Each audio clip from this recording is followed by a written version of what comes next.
Hi, everybody. I'm Jeff Barton, and this is the Mortgage Minute for the Mortgage Voice. We're on each and every day. We try to bring you some updated information in the mortgage industry as well as the real estate industries. And we do that through Facebook as well as LinkedIn. And there are a couple other groups that we belong to that we send this information out. We have a radio show. We're on all the major 8 podcasts called the Big 8. We're also on YouTube, Jeff Barton, the Mortgage Voice. We have a radio show on 5 stations in 3 different states, and we've been doing that for about 6 years. So thanks very much for watching, listening, and tuning in. Love you to join up and say you like what we're doing. It always helps other people get the message. All right, let's get right to it. Rates today, 3.02% for the 30-year fixed.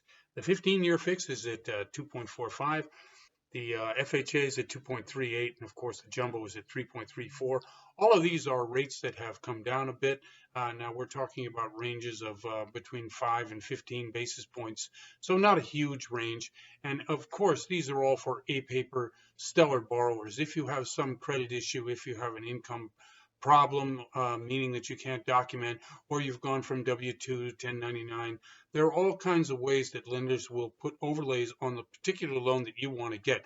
These particular rates that I'm quoting today are generalized and averages across the country, but they pretty much hold true rather. If you are a great borrower, 800 FICO score, 750, 800 FICO score, you have 20% down on the purchase, and it's within the conforming limits in Southern California, it's one number. Down in Albuquerque, it's another, and certainly up in Nevada, it's something else.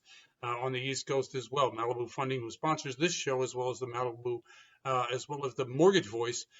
We're in about 11, 12 different states, so we have some experience in terms of dealing with rates in different areas for different properties. Condo in one area could cost you more than it does in another area. And certainly a single family home out on the range is different than a single family home in suburbia in terms of the rates you're going to get.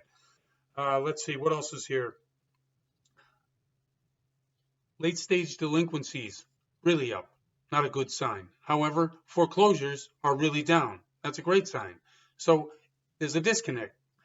Late stage delinquencies, what does that mean? Between 90 and 120 days, if you haven't paid your mortgage, that's a late stage delinquency. And it's currently at 6.6% of all mortgages past due are currently 90 to 120 days late. That's not a good thing, okay? That's a 2.8% rise from 2019. So at some point, these forbearances, which I think a lot of these are going to come due. Now, whether we get another year extension after the election through Congress, we're not quite sure of, but we'll have to see. This virus is not going away, and so the jobs are not going to come back plentifully, and people going out and acting normally in a marketplace, buying and selling, that's not going to happen normally either. Let's see. The bonds are trading at 0.72. Now that's the yield that they have. We were at 0.79. We thought we might get a bit of more of a breakout, but now it's settled back down into the 0.72 yield. We were trading for the longest time in bonds in the 0.5 to 0.56 range. We've come above that. Now, obviously, for an individual who is looking at the bond market to see if rates will be lowered, it's always the type of thing whereby when you look at that bond market, keep in mind that the Fed is buying 40 billion, 80 billion treasuries a day, 40 billion mortgage-backed securities, not a day, but a month. So that is artificially holding rates where they are, and I don't see that ending anytime soon. We're looking at burnout of the people in the industry. We talked about it last week, and it's a real problem because what happens, mistakes get made when people get tired. And we are now at the longest type of situation. I've been in this business 25 years, and I can tell you honestly, we've never had an extended period like this where we've just had rates and business so busy. So the underwriters, the funders, the clerical people, anybody who's in that end of the business, secondary market, same thing, tired. Loan originators, they just keep originating, right? There's more business out there than they know what to do with it, and that's why we're going to have $3 trillion in mortgages done this year.